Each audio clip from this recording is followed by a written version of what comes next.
નરોડા પોલીસે ગરફોડ ચોરીના ગુનાનો ગણતરીના દિવસોમાં ભેદ ઉકેલી બે રીઢા ગુનેગારોને પાંજરે પૂર્યા છે। આ ચોરોની મોડસ ઓપરેન્ડી અને તેમના શોખ જાણીને પોલીસ પણ સ્તબ્ધ થઈ ગઈ। લક્ઝરી કારમાં ફરવું અને દરરોજના 2000 ભાડું આપીને વટ મારવો, આ શોખ પૂરો કરવા માટે બંને મિત્રો ચોરીના રવાડે ચડ્યા। પોલીસે આ બંને પાસેથી રોકડ અને કાર સહિત લાખોનો મુદ્દામાલ કબજે કર્યો। મહત્વનું છે કે નરોડા જીઆઈડીસીમાં આવેલ શિવ એસ્ટેટમાં ગત 21મી તારીખે તાળા તોડીને રોકડની ચોરી થઈ હતી। આ ગુનાની તપાસમાં લાગેલી નરોડા પોલીસે બાતમીના આધારે વોચ ગોઠવી। પોલીસને માહિતી મળી કે સફેદ રંગની હુંડાઈ વરના ગાડીમાં બે શંકાસ્પદ શખ્સો ફરી રહ્યા છે।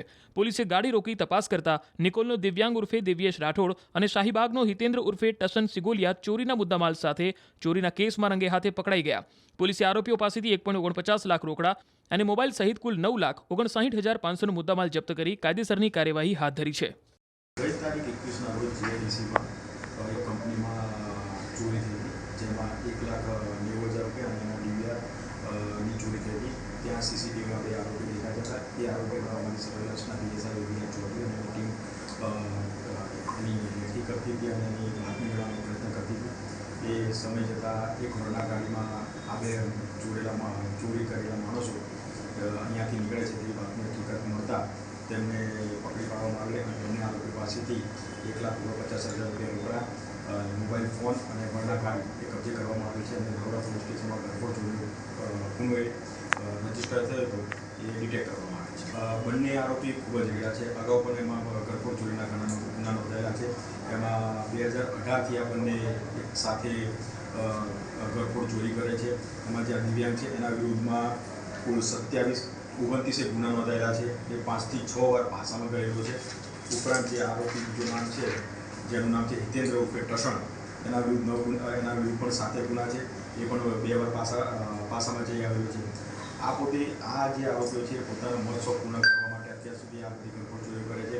એમાં જે વરના ગાડી છે એ વરના ગાડી એમને ભાડે લીધેલી છે અને ભાડા પેટે એ પર ડે 2,000 રૂપિયા એ માલિકને આપે છે।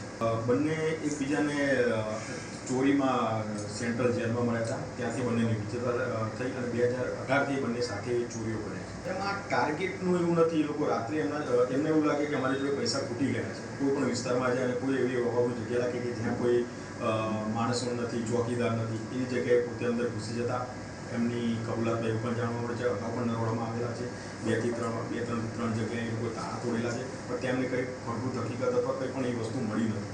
એ અહીંના જ રહેવાસી છે, અમદાવાદ શહેરના જ રહેવાસી છે। એ પોતે બેકાર જ છે। એ મોજ શોખ માટે અને પોતાનું પરિવારનું ગુજરાન ચલાવવા માટે જ ચોરીના આંટાવાળે છે। મહત્વનું છે કે નરોડા પોલીસ દ્વારા આરોપીઓની પૂછપરછમાં જે વિગતો ખુલી તે ચોંકાવનારી છે। આ બંને મિત્રોની મુલાકાત વર્ષ 2018માં જેલમાં થઈ હતી। જેલમાંથી બહાર આવ્યા બાદ બંનેએ સાથે મળીને ચોરી કરવાનું નક્કી કર્યું।